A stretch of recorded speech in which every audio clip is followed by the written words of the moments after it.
Hey guys, welcome back to another sports stuff video. Today, we're going to be talking about my rankings of the 2024 NFL Draft. The very first one of the series is going to be interior defensive line rankings. Now, I could say D-tackle rankings, but there's also nose tackles, guys who swing more inside and outside. So I decided, you know what, let's make it interior defensive line. So whether it's D-tackle, nose tackle, inside, inside 3-4 outside linebackers who aren't technically, defensive ends, like interior defensive line, I think it's the best way to phrase it. If you guys do enjoy it, please leave a like, comment, subscribe. If you enjoy these draft rankings, let me know. Again, this entire series is gonna be pre-NFL Combine. Then I'll do a season 2, basically post-NFL Combine, pre-NFL Draft. So let's get into this first video. First, we're gonna start some honorable mentions at interior defensive linemen. At number, I guess the first honorable mention is gonna be Mekhi Wingo. So Mekhi Wingo from LSU. He's part of the newer, smaller pass rusher D tackle generation, I'll say. You know, whether it's the Kobe Turners, the Kalijah Kanseys, the Aaron Donalds, like he's a part of that type of scheme and type of player mold. As I said, Kobe Turner-esque player. I would say Kobe Turner was better coming out, but Mekhi Wingo's in that same realm of pass rushing D tackles.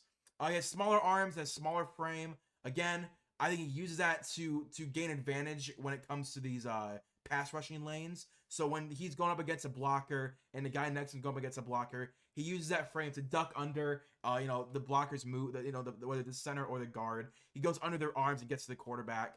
He's able to gain that advantage because of his size and how he uses his arms to get those lanes open.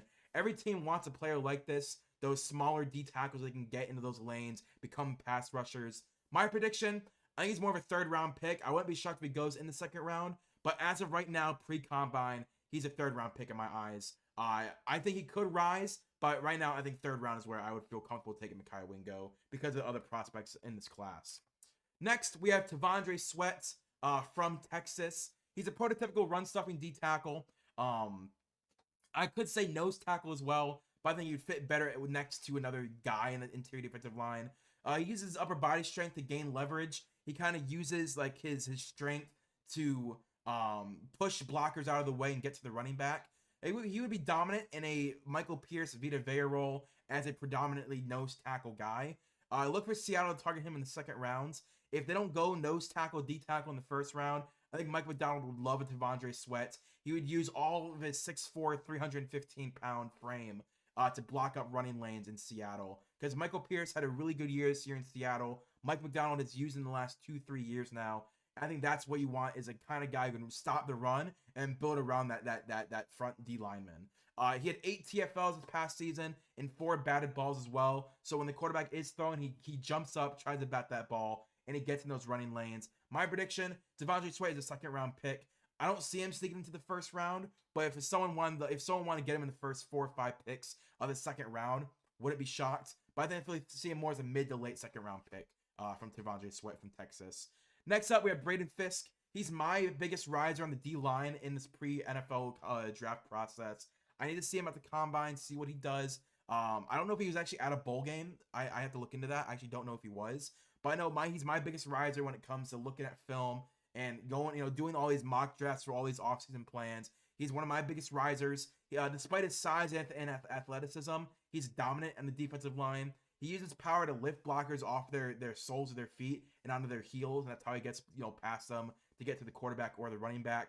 He's more of a pass rusher than a run stuffer. I think, again, every team needs a pass rushing D tackle. I think Braden Fisk is another guy that I think every NFL team could use. He's going to keep O-line coaches on their feet because I think they're going to be scheming for whatever team he goes to. They're going to be looking like, oh, look, Braden Fisk, a guy who's going to get to the quarterback, has a high motor, is not going to stop, and we had to work around that. Throw in the chip block him, whether it's we need to scheme more towards away from him. I think Braden Fisk could have that type of impact on an offensive line. My prediction, I think he'll be one of the first guys out of the second round getting drafted. That's what I would put him at least. I definitely have him as a top 50, top 55 prospect. I have to, watch more practice on him. His pro day is going to be really important to me, and his combine is going to be really important because I want to see what his 40 actually comes out to because he looks really quick on film. But I'm really worried about, is that going to translate to, the 40-yard dash? Because obviously, what I value more is your actual game film than the 40-yard combine.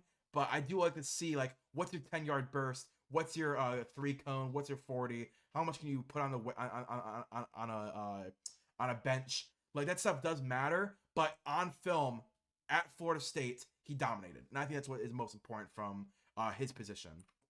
So now we're officially into my rankings, my top 3 rankings for every position. My interior defensive lineman number 3 is going to be Chris Jenkins from Michigan. I think Chris had a dominant season in Michigan. He's one of the best run defenders, period, in this class, whether it's linebacker, defensive line, corner, safety. He's one of the best run stoppers in the class. Frame makes him really hard to move. Offensive linemen are going to have troubles getting leverage on him, getting him out of the way. He uses every pound of his body to become an immovable mountain.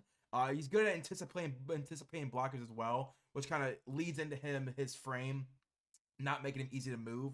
So if he sees like, oh, they're doing a guard is pulling and they're gonna have a triple team to open up a lane for the running back, he can anticipate that and get in the lane and become the immovable mountain and stop the run.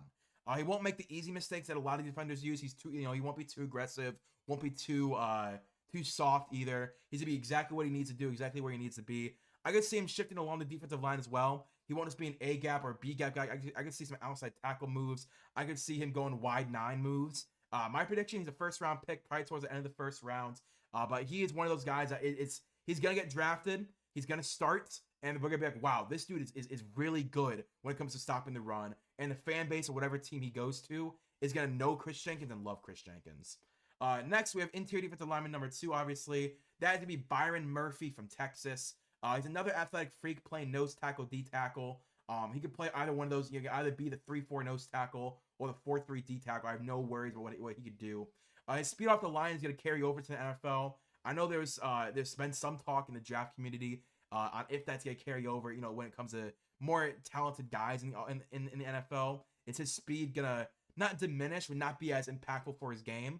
So I think it's going to carry over. He's a great pass rusher. He's a great TFL demon. He doesn't stop until the whistle blows. So whether he's going after a running back, going after a quarterback, until the whistle blows, Byron Murphy's on his feet, running after the ball, which I think is an amazing feature for any defensive player. So if anyone out there wants to get good at football and you're still young, don't stop until the whistle blows and success will follow. He could fall if Chris Jenkins improves. I think Byron Murphy is one of those guys that he's a polished prospect, right? Like, we know what he is. He's a great pass rusher, okay run stuffer. He's a fit every scheme in the NFL. But could Chris Jenkins, he's already a great run stuffer, can he become a great pass rusher and show the ideas of a great pass rusher and go above Byron Murphy in the draft? That could happen. But if Byron Murphy can continue to show off how dominant he is as an athlete, I think he'll stick as that interior defensive lineman number 2. But again, if Chris Jenkins shows pass rushing prowess in the pre-draft process, he could go above Byron Murphy. My prediction, mid-first round, probably pick 12 to pick 18 is where I think Byron Murphy could go. Obviously, Chris Jenkins pick 18 to 32. But I think Byron Murphy, anywhere in the middle of the first round is where I would guess that he would end up going. Then, my interior defensive lineman number 1 is going to be Jazon Newton. I think everyone is in agreement that Jazon is one of the most dominant defensive linemen in this class. He's a B version of Aaron Donald coming out in the draft. When Aaron Donald came out, he was I think there was a lot of he's a smaller guy, and can he succeed? But I think the prospect that Aaron Donald was coming out, he's a B version of that, and that it makes him a top 10 prospect. He's a versatile all across the defensive line. He can go out the outside tackle. He could be interior defensive lineman, and I think he's a dominate wherever he goes.